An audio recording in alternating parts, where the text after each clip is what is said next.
Basically what it means कि India is on a high alert level right now, China की वजह से। क्या पैगाम दिया आप लोगों ने दुनिया को कि आपके रिलेशनशिप भारत, आपकी सर्वाइवल और तरक्की के लिए भारत के साथ रिलेशनशिप ठीक करना इज मैंडेटरी। पाकिस्तान डिफॉल्ट नहीं कर रहा, मुल्क के हालात अच्छे होने जा रहे हैं, मुल्क तरक्की की राह पर गामजन हो रहा है और एक खुशहाल कौम बनकर ही दम लेगा। आज हम दुनिया में औरतों के साथ सलूक पर दूसरे बदतरीन मुल्क करार पाए हैं, मगर फिर भी सुधरने को हम तैयार नहीं हैं। आप सर्वाइव नहीं कर पाएंगे, अमेरिका अब फ्यूचर में आपसे बात करेगा वाया इंडिया। और in fact I think that India should target the Gwadar port. अगर कोई पाकिस्तान का ग्रुप अंदर घुसकर कश्मीर में अगर 10-15 लोगों को भी मार भी देता, इंडिया के पास अगर एविडेंस है and India can prove it, then they should attack the Gwadar port. एक स्टोन से वो 2 बर्ड्स मार सकते हैं। एक तो एक पाकिस्तान के एसेट्स हर्ट होते हैं, Pakistan gets punish, but also China.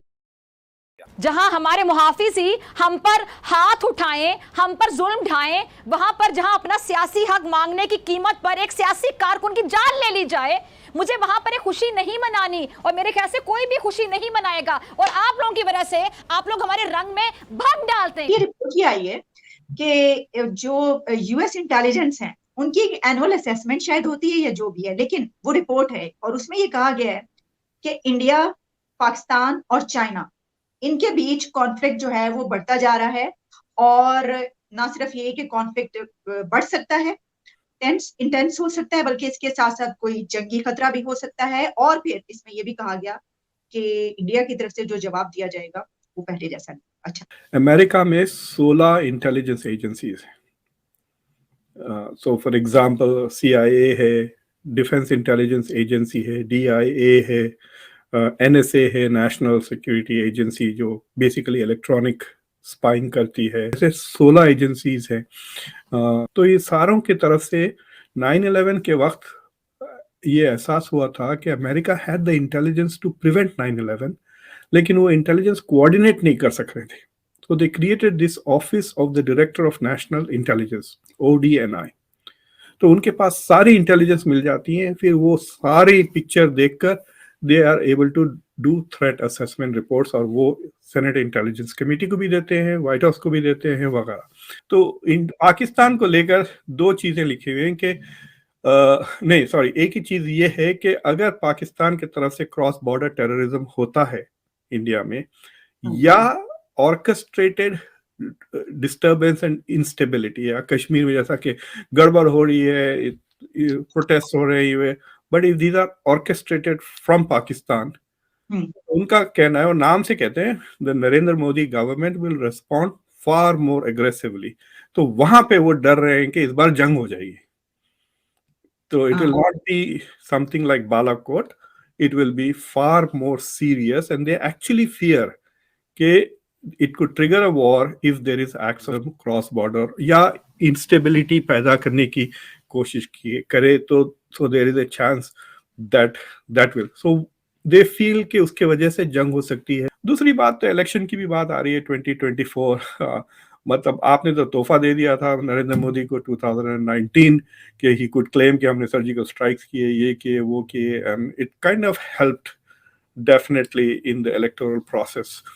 But I have a feeling कि वक्त आ गया है कि इंडिया से, देखो भाई, अगर आप मेरी एक उंगली तोड़े तो मैं तुम्हारे दोनों टांगे तोड़ दूंगा। अमेरिकी सरकार ने अपनी एक रिपोर्ट में दावा किया है कि पीएम मोदी के नेतृत्व में भारत पाकिस्तान से निपटने में उदारता से पेश नहीं आएगा।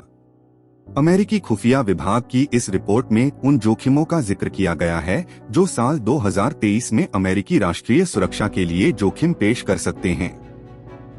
इस रिपोर्ट में भारत और पाकिस्तान के बीच संघर्ष बढ़ने के साथ साथ चीन, यूक्रेन और रूस के अलावा जलवायु परिवर्तन जैसे मुद्दों को भी शामिल किया गया है। अमेरिकी संसद की सुनवाई के दौरान इस रिपोर्ट को पेश किया गया है। इसमें बताया गया है कि भारत और पाकिस्तान के बीच तनाव भरे रिश्ते गंभीर चिंता के विषय हैं। दोनों देशों के बीच 3000 किलोमीटर से लंबी सीमा है, जिसमें कई जगहों पर दोनों देशों के बीच विवाद बना हुआ है। सीमा विवाद के चलते दोनों देशों के बीच अब तक 3 बार युद्ध हो चुके हैं। इसके साथ ही दोनों देश एक दूसरे पर अपने आंतरिक मामलों में हस्तक्षेप और चरमपंथ को बढ़ावा देने का आरोप लगाते रहे हैं। हाल ही में संयुक्त राष्ट्र सुरक्षा परिषद की बैठक में दोनों देशों के बीच तल्ख बयानबाजी भी हुई थी। हालांकि भारत के मौजूदा प्रधानमंत्री नरेंद्र मोदी ने साल 2014 में सत्ता संभालने के बाद दोनों देशों के बीच रिश्ते सुधारने की कोशिशें की थी। पीएम मोदी ने साल 2015 में अफगानिस्तान से लौटते हुए अचानक पाकिस्तान जाकर सबको चौंका दिया था। पाकिस्तान के मौजूदा प्रधानमंत्री नवाज शरीफ उन्हें लेने हवाई अड्डे पहुंचे थे। इसके बाद दोनों नेता हेलीकॉप्टर पर बैठकर पाकिस्तान के रायविंड गए थे। इसके बाद पीएम मोदी नवाज शरीफ की पोती की शादी में भी शामिल हुए थे और दिल्ली लौटने से पहले दोनों नेताओं के बीच बैठक भी हुई थी। पीएम मोदी की इस अघोषित पाकिस्तान यात्रा ने भारत पाकिस्तान रिश्तों के जानकारों को चौंका दिया था। हालांकि इसके बाद पठानकोट वायुसेना अड्डे, उरी के सैन्य अड्डे और फिर पुलवामा में सैनिकों के काफिले पर हमले ने दोनों देशों के रिश्तों में कड़वाहट भरने का काम किया। उरी और पुलवामा के बाद भारतीय सेना ने जवाबी कार्रवाई की बात कही थी। I think that India should target the Gwadar port. अगर कोई पाकिस्तान का ग्रुप अंदर घुस कर कश्मीर में अगर 10-15 लोगों को भी मार भी देता, इंडिया के पास अगर एविडेंस है and India can prove it, then they should attack the Gwadar port. एक स्टोन से वो 2 बर्ड्स मार सकते हैं। एक तो एक पाकिस्तान के एसेट्स हर्ट होते हैं, Pakistan gets punish, but also Chinese investments in China on Pakistan and बड़े अफसोस की बात है सर, आप हम पे हमला करने के लिए कह रहे हैं। I think you should stop messing with the border. बहुत ही ज्यादा हो गया। Like इस 2022 में तकरीबन 50+ एपिसोड्स हो गए क्रॉस बॉर्डर एक्टिविटीज। पंजाब में drones, drugs, constantly non stop. अभी पिछले 2 हफ्ते पहले ड्रोन्स शूट डाउन हुआ है coming from Pakistan. So this cross border activity आप ये दूसरी कंट्री से ट्राई करके देख लें, चाइना से ट्राई करके देख लें। ये जो लिटरली ये छवल कहते हैं, पाकिस्तान में एक लफ्ज है छवल। इस तरह की गुंडागर्दी अगर आप मोहल्ले में किसी और के साथ कर लें तो there will be far more serious repercussions, you know. तो वो चाइना से तो हमारी समंदर से गहरी, पहाड़ों से ऊंची और शहर इसलिए मैं गवादार कह रहा हूँ टारगेट। इसलिए मैं कह रहा हूँ कि the target should be something that will hurt. What I was trying to say कि अगर कोई जैसा हाफिज सईद घूम रहे हैं, he supposed to be in prison, why is he out? अगर वो बंदे ने कोई ऑपरेशन करा दिया कश्मीर में, राइट, और आपका कोई military officer allowed it to happen, then that will trigger this action response. यही मैं कह रहा हूँ। तो ये जो रिपोर्ट है यूएस की, सेज कि अगर see there assessment is this is इसको नेट असेसमेंट कहते हैं, this is not an intelligence.